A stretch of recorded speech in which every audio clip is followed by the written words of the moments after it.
Break के बाद अगली खबर की तरफ बढ़ते हैं। शाहजहांपुर जिले की कलान तहसील क्षेत्र के पत्रकारों ने सीतापुर के पत्रकार राघवेंद्र वाजपेयी की निर्मम हत्या के विरोध में काली पट्टी बांधकर विरोध प्रदर्शन किया। तहसील क्षेत्र के सभी पत्रकारों ने मुख्यमंत्री को संबोधित ज्ञापन थाना प्रभारी कलान को देकर पत्रकार के हत्यारों की शीघ्र गिरफ्तारी की मांग की। ग्रामीण पत्रकारों ने ज्ञापन में मुख्यमंत्री से यह भी मांग की है कि पत्रकारों की सुरक्षा के लिए सरकार अतिशीघ्र पत्रकार सुरक्षा अधिनियम लाए, जिससे ग्रामीण पत्रकारों को सुरक्षा दायरे में लाया जाए। राघवेंद्र के हत्यारों को फांसी दो। पत्रकार सुरक्षा कानून पत्रकार सुरक्षा कानून। हमारे साथ कुछ तमाम यहाँ पर वरिष्ठ पत्रकार मौजूद है, बात करते हैं आज किस तरह का ज्ञापन सौंपा है और जो पत्रकार की हत्या की गई है कितना निंदनीय है। ये बहुत ही घोर निंदनीय अपराध है और जो भी जिन लोगों ने पत्रकार राघवेंद्र वाजपेयी जी की हत्या की है उनको कठोर से कठोर सज़ा मिलनी चाहिए, उनको फांसी देनी चाहिए। और मेरी सरकार से ये मांग है कि जो भी इस घटना में संलिप्त हैं उनके घरों पर बुलडोजर चलना चाहिए और उनकी जो है संपत्ति को जब्त कराना चाहिए। सरकार लॉ एंड ऑर्डर मेंटेन करने की बात कर रही है, लेकिन जिस तरीके से पत्रकार की हत्या हो रही है कहीं ना कहीं कानून व्यवस्था पर बड़े सवाल खड़े हो रहे हैं, क्या कहेंगे? कानून व्यवस्था को लेकर जो इस समय सवाल खड़े किए जा रहे हैं वो लाजमी है, क्योंकि दिन दहाड़े जो पत्रकार की हत्या हुई वो बहुत ही जो है घोर निंदनीय और जो है कठोरतम अपराध की श्रेणी में आता है। वरिष्ठ पत्रकार शैलेंद्र पांडे मौजूद हैं। आप पत्रकारों की सुरक्षा का सवाल बहुत पहले से उठ रहा है। शिक्षकों की समस्याओं के निदान के लिए उत्तर प्रदेश की विधान परिषद में शिक्षक विधायक एमएलसी का चुनाव होता है, उनका चुनाव क्षेत्र है।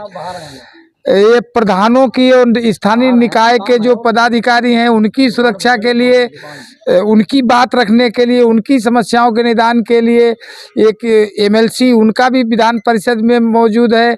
और पत्रकार जो समाज का मुख्य अंग है, जो सरकार की तमाम व्यवस्थाओं को जन जन तक पहुंचाते हैं, उन्हीं की सुरक्षा और उन्हीं की बात कहने वाला न कोई विधानसभा में है और न विधान परिषद में, न लोकसभा में है। तो आखिर फिर ये मारे नहीं जाएंगे तो और क्या होंगे। दूसरी चीज़, हमारी सरकार जो मौजूदा है इसके कार्यकाल में पत्रकारों को तो बिल्कुल पूरी तरह से ऐसा कर दिया गया है कि कहीं कोई अधिकारी जो पत्रकार को रिस्पेक्ट देना चाहिए वो नहीं दिया जा रहा है। थानों में, तहसील में कहीं अगर पत्रकार जाता है तो उससे कोई बात नहीं पूछता है।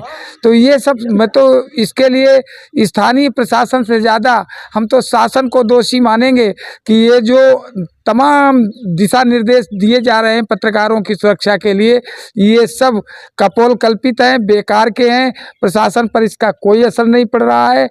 यही कारण है कि हम लोग अपनी इच्छा से जो करना चाहिए, मतलब स्वतंत्रता का हनन हो रहा है, हम लोग अपनी जान माल की सुरक्षा को देखते हुए खबरों का जो है संकलन करते हैं और खबरें प्रकाशित करवाते हैं, क्योंकि यहाँ सुरक्षा की कोई गारंटी नहीं है।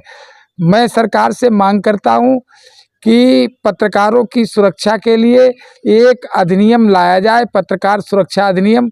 उसको शीघ्र ही, मैं समझता हूं कि अगले सत्र में इसका प्रस्ताव आना चाहिए, तभी हम लोग स्वतंत्र रूप से देश और समाज की सेवा कर सकते हैं।